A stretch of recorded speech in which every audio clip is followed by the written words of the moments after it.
Yes yes Satyamurthy గారు, సినిమాలకి రాజకీయ రంగు పులుముతున్నారు. ఇప్పుడు లక్ష్మీపార్వతి ప్రెస్ మీట్ పెట్టి ఇందులో చంద్రబాబు నాయుడు పాత్ర ఉంది, శిష్యుడు చంద్రబాబు నాయుడు డైరెక్షన్లోనే అల్లు అర్జున్ అరెస్ట్ చేశారు అని చెప్పంటున్నారు. మరి ఈ కేసు వాదిస్తున్న వ్యక్తి ఎవరు అంటే ఏం చెప్తారు? ఇప్పుడు లక్ష్మణ్ గారు, మనం గౌరవప్రదంగా మనం ఏదో ఒక టాపిక్ తీసుకొని మాట్లాడుతున్నాం. మధ్యలో లక్ష్మీపార్వతి విషయం ఎందుకు? లక్ష్మీపార్వతికి ఏం తెలుసు అని చెప్తుంది? ఏది అసలు జగన్మోహన్ రెడ్డి చెప్పింది చెప్పటం తప్ప, జగన్మోహన్ రెడ్డి పంపించిన స్క్రిప్ట్ చదవటం తప్ప లక్ష్మీపార్వతికి ఏం తెలుసు, ఏం చెప్తుంది? ఇక్కడ జరిగింది ఏంటి? ఇక్కడ జరిగిన సంఘటన ఏమిటి? అందులో ఒక అమ్మాయి చనిపోయింది, ఎలా చనిపోయింది?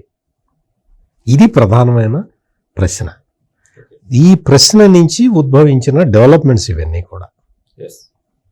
లక్ష్మీపార్వతికి ఏం తెలుస్తుంది? లక్ష్మీపార్వతి వచ్చి ప్రతి దాంట్లో మాట్లాడుతుంటే అది దాన్ని మనం పరిగణలోకి తీసుకోవాల్సిన అవసరం లేదు. Point number 1. నెంబర్ 2 ఏంటి అంటే, ఇక్కడ అల్లు అర్జున్ అనే ఒక సినిమా హీరో లాగా కాకుండా ఒక విలన్ లాగా ప్రవర్తించాడు. ఆ థియేటర్కి వెళ్ళటమే తప్పు.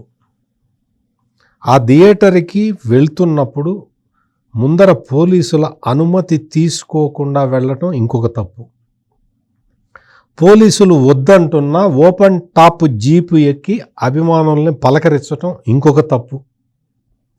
నడుచుకుంటూ అక్కడి నుంచి అంత క్రౌడ్లో నడుచుకుంటూ తోసుకుంటూ వెళ్ళిపోయి థియేటర్లో కూర్చొని సినిమా చూస్తుండగా స్టాంపేడ్ జరిగితే పోలీసులు వెళ్ళి చెబితే, అయ్యా స్టాంపేడ్ జరిగింది, ఒక మహిళ చనిపోయింది, ఇంకొక పిల్లవాడు చావు బతుకుల్లో ఉన్నాడు, మీరు తొందరగా ఈ ప్లేస్ వెకేట్ చేసి ఇంటికి వెళ్ళిపోండి, మేము కంట్రోల్ చేయలేకపోతున్నామని పోలీసులు చెబితే, కాదండి, నేను సినిమా మధ్యలో నుంచి లేస్తే సినిమా బాగలేదని నేనే లేచి వెళ్ళిపోయానని అనుకుంటారు. అందుకని నేను సినిమా అయిపోయే వరకు వెళ్ళను అని కూర్చున్న అల్లు అర్జున్ విలన్ గాక హీరో ఎట్లా అవుతాడు? ఇది ప్రధానమైన సమస్య. మీకు చాలా సందర్భాల్లో ఈ సినిమాకి సంబంధించిన ఫంక్షన్స్లో మీరు ముందరే పోలీసు పర్మిషన్ తీసుకోవాలి అని ఉంటుంది, తీసుకుంటారు. గ్రౌండ్ చూస్తారు, ఏ గ్రౌండ్లో పెడుతున్నారు, ఎన్ని పాసులు ఇవ్వాలో కూడా పోలీసులు చెప్తారు. మీరు 2000 పాసులు ఇవ్వాలి అంటే 2200 పాసులు కూడా ఇవ్వనివ్వరు, 2000 పాసులే ఇవ్వాలి. అట్లా ఇవ్వకపోతే నిర్వాహకుల మీద కేసు పెడతారు. ఇంకొకటి, ప్రీ రిలీజ్ ఈవెంట్లు లేకపోతే ఆడియో ఫంక్షన్లు, ఇవి డిఫరెంట్. అవి ఆర్గనైజ్డ్ క్రౌడ్ వస్తుంది అక్కడికి. ఇది cinema theatre, regular cinema theatre దగ్గర అతను ఎందుకు వచ్చాడు? నువ్వు షోలు అన్ని రకాల అంత సంఖ్యలో షోలు వేయటం తప్పు, టికెట్ రేట్లు అంత పెట్టడం తప్పు, పైగా నువ్వు వస్తావు. నువ్వు వచ్చే ముందర ఇందాక డివిఎస్ గారు చెప్పారు, అల్లు అర్జున్ అభిమాన సంఘాల వాళ్ళందరూ కూడా వాట్సాప్లో మెసేజ్లు పెట్టుకున్నారు. అన్న వస్తున్నాడు, అన్న బలాన్ టైంకి వస్తున్నాడు, పెద్ద సంఖ్యలో మనం రావాలి అని మెసేజ్లు పెట్టుకొని మనుషుల్ని తెప్పించుకొని అక్కడ తొక్కిసలాట జరిగేలాగా చేసి ఒక తల్లిని తొక్కుకుంటూ వెళ్ళిన వీళ్ళు అభిమానులా? వీళ్ళని పెంచి పోషిస్తున్న ఆ హీరోనా? ఇది ఇక్కడ మనం ఆలోచించాల్సిన విషయం. ఇది ఈ సంఘటన మీద మనం నిజంగా నేను మొదటి నుంచి చెప్తున్నా, అల్లు అర్జున్ అరెస్ట్ చేయాలనే నేను చెప్తూ ఉన్నా. సంఘటన జరిగిన తర్వాత ఎందుకు అంటే, అల్లు అర్జున్ ఎందుకు అరెస్ట్ చేయాలి అంటే, ఇది ప్రీ రిలీజ్ ఈవెంట్ కాదు, లేదు ఆడియో రిలీజ్ ఫంక్షన్ కాదు, ఇది అసలు ఆర్గనైజ్డ్ ఫంక్షన్ కానే కాదు. ఆర్గనైజ్డ్ ఫంక్షన్ కాని చోటకి నువ్వెట్లా వస్తావు? పోలీసులు వద్దని చెప్తున్నారు, క్రౌడ్ ఎక్కువ ఉందండి, మీరు రావటానికి వీలు లేదని చెప్పి పోలీసులు చెబుతూ ఉన్నా కానీ నువ్వు ఎట్లా వస్తావు? ఎందుకు వచ్చావు నువ్వు? నీ సినిమా ప్రమోషన్ కోసం వచ్చి నువ్వు ఒక తల్లిని బలిపెట్టావు. ఇది నువ్వు చేసిన చర్య. మీరు ఇందాక ఇంట్రడక్షన్లో చెప్పారు, థియేటర్ యాజమాన్యం చెప్పింది మాకేం సంబంధం లేదని. Correct, 100% correct. థియేటర్ యాజమాన్యానికి దీంతో సంబంధం లేదు. వాళ్ళు అరేంజ్మెంట్ చేసి ఎంతమంది ఉంటారు థియేటర్లో? సెక్యూరిటీ వాళ్ళు 10 మందో 20 మందో ఉంటారు. వాళ్ళకేమీ పోలీసుల్లాగా వాళ్ళకేమీ అధికారాలు ఉండవు. వాళ్ళు గేటు ప్రొటెక్షన్ ఉంటారు. ఎక్కడ గేటు ప్రొటెక్షన్ ఉంటారు? లోపల గేటు ప్రొటెక్షన్ కోసమే ఉంటారు. బయట గేటు ప్రొటెక్షన్ కోసం వాళ్ళు ఉండరు. అందరూ వస్తారు. వచ్చిన తర్వాత లోపల థియేటర్ లోపలికి ఎంటర్ కాకుండా వాళ్ళు ఆపుతారు. వాళ్ళు చెబితే, అంటే థియేటర్ యాజమాన్యం ఫోన్ చేసి అల్లు అర్జున్ గారు మీరు రావద్దు అంటే ఆగేవాడా? యాజమాన్యంది కాదు బాధ్యత, థియేటర్ యాజమాన్యంది కాదు. ఇక్కడ బాధ్యత ఎవరిది అంటే, బాధ్యత లేకుండా ప్రవర్తించింది ఎవరు అంటే అల్లు అర్జున్ మేనేజ్మెంట్ టీం. అల్లు అర్జున్కి ఒక టీం ఉంది.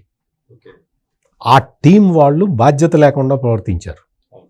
ఈ రోజున కాదు, సంఘటన జరిగిన రోజున అల్లు అర్జున్ మేనేజింగ్ టీం, ఆ టీం ఉంటుంది కదా, వాళ్ళ ఆఫీస్ టీం, వాళ్ళు ఏం చెప్పారో తెలుసా? ఇది నాకు కాదు, పోలీసులకే చెప్పారు. ఏం చెప్పారో తెలుసా? మేము చెప్తే ఆయన వింటాడా సార్? ఆయన మాకు యజమాని కదా, ఆయన చెప్పింది మేము వినాలి సార్, లేకపోతే మాకు ఉద్యోగాలు ఉంటాయా? మేము రావద్దు అంటే ఆయన ఆగుతాడా సార్ అని అల్లు అర్జున్ టీం వాళ్ళు ఉన్నారు కదా, వాళ్ళందరూ ఏడ్చారు. అక్కడ ఆ తల్లి శవం దగ్గర నిలబడి ఏడ్చారు వాళ్ళు. మేము చెబితే వింటాడా సార్ అల్లు అర్జున్? మమ్మల్ని మా బాధ్యత ఎట్లా ఉంటుందని చెప్పి అల్లు అర్జున్ టీం చెప్పింది. థియేటర్ యాజమాన్యానికి ఇది లేదు. ప్లస్ అల్లు అర్జున్ టీం చెప్పిన వినలేదు. ఎవరు పోలీసులు చెప్తేనే వినలేదు. అల్లు అర్జున్ వచ్చేసాడు పరిగెత్తుకుంటూ. ఈ ఎపిసోడ్లో మొత్తం మీద భాస్కర్ గారు, రేవతి చనిపోయిన మృతురాల యొక్క భర్త భాస్కర్ స్టేట్మెంట్ స్టార్టింగ్లో ఒక విధంగా వచ్చాడు. ఇప్పుడు అరెస్ట్ అయిన తర్వాత అల్లు అర్జున్ గారు తప్పేం లేదని మాట్లాడుతున్నారు. 2 విధాలుగా మాట్లాడుతున్నారు. ఎందుకని అలా? ఇప్పుడు అల్లు అర్జున్ తప్పు ఉందా లేదా డిసైడ్ చేయాల్సింది భాస్కరు, నువ్వు, నేను కాదు. న్యాయస్థానాలు డిసైడ్ చేస్తాయి. పోలీసులు కేసు కట్టారు, కేసు పెట్టారు. ఎట్లా పెట్టారు? అతను రాసిచ్చిన కంప్లైంట్ మీదే అరెస్ట్ చేశారు. ఇప్పుడు ఏంటి అంటే, ఈ వ్యక్తికి అల్లు అర్జున్ ఫ్యాన్స్ ఏదైనా అపకారం చేసి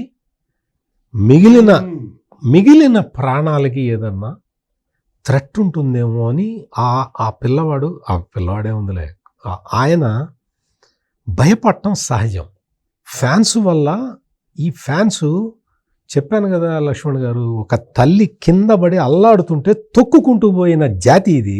వాళ్ళు వచ్చి ఎటువంటి అఘాయిత్యం చేస్తారో అని భయపడి అతను తన స్టేట్మెంట్ని విత్డ్రా చేసుకొని ఉండవచ్చు. లేదు, పరిహారం ప్రకటించారు కదా, ఆ పరిహారం ఇంకా వచ్చిందో లేదో మనకు తెలియదు. అది ఆగుతుందన్న భయం కావచ్చు, ఏదైనా సంథింగ్. మనం ఇప్పుడే అతనికి ఎందుకు విత్డ్రా చేసుకున్నాడు, అతను అటువంటి స్టేట్మెంట్ ఎందుకు ఇస్తున్నాడు అనేది చెప్పటానికి మనకు అర్హత లేదు. మనం చెప్పకూడదు కూడా. మనం అందులో జోక్యం చేసుకునే విషయం కూడా కాదు, వాస్తవాలు తెలియక. అందుకని ఇక్కడ ఏంటంటే, సాధారణ పరిస్థితుల్లో మనం ఒక అంచనాకి రావచ్చు. అదేంటి అంటే, ఈ ఫ్యాన్స్ అనే అల్లరి మోక వల్ల అతనికి ఏదన్నా ప్రాణభయం ఉండి అతను ఏదన్నా చెప్తాడు అనేది మనం ఒక ప్రాథమిక అంచనాకైతే రావచ్చు. ఇంకోటి ఏంటంటే, అతను విత్డ్రా చేసుకున్నా చేసుకోకపోయినా పోలీస్ కేసు మాత్రం నడుస్తూ ఉంటుంది. అక్కడ ఒక ప్రాణం పోయింది, ఇంకో ప్రాణం హాస్పిటల్లో అల్లాడుతుంది. ఎస్, డివిఎస్ గారు, పుష్ప 2 రిలీజ్, ఆ తర్వాత ఈరోజు అల్లు అర్జున్ అరెస్ట్. ఈ ఎపిసోడ్లో మొత్తంగా చూసుకుంటే అల్లు అర్జున్ హీరోనా, విలనా, రాజకీయ నాయకుడా అనే 3 ప్రశ్నలు తలెత్తున్నాయి. మీరేం ఇస్తారు క్లారిటీ దీనిపై? పుష్ప 2 సినిమా మరి అందులో క్యారెక్టర్ జైలుకి వెళ్ళిందో లేదో కానీ హీరో మాత్రం వెళ్తున్నాడు. ఇప్పుడు ఏది యాక్చువల్గా రెడ్ శాండల్ స్మగ్లరా స్టోరీ పుష్ప 2. సుకుమార్ ఆ కథలో ఇంతకీ మరి పుష్ప 3 కూడా ఉందంటున్నాడు కదా. మరి ఇప్పటికైనా 2లో మరి ఆ క్యారెక్టర్ని జైలుకి పంపాడో లేదో కానీ పుష్ప సుకుమార్ హీరోను మాత్రం జైలుకి పంపటం ట్రాజడీ. ఏది వాళ్ళ అల్లు కుటుంబానికి ట్రాజడీ. అల్లు రామలింగయ్య, మరి అరవింద్, ఇవాళ ఈ పరిస్థితి అంటే ఏంటి, ఎందుకు ఏంటి? ఇప్పుడు అతనేమి చిన్నపిల్లాడేం కాదు, 40 ఏళ్ళు పైన ఉన్నాయి. ఎవరు? అర్జున్ 2 బిడ్డల తండ్రి కదా. ఆ బిడ్డల వయసే. ఎవరు? ఇవాళ కొట్టుమిట్టాడుతున్నాడు, హాస్పిటల్లో చావుతో పోరాడుతున్న కుర్రాడు వయసు కూడా ఎంత ఉంటుంది? చిన్న వయసే కదా. ఇప్పుడు ఆ రేవతి ఏంటి, మీ అభిమానిగా మీ షోకి వాళ్ళు వస్తే 4 వచ్చారు, ఎన్ని వేలు పెట్టి వాళ్ళు ఆ టికెట్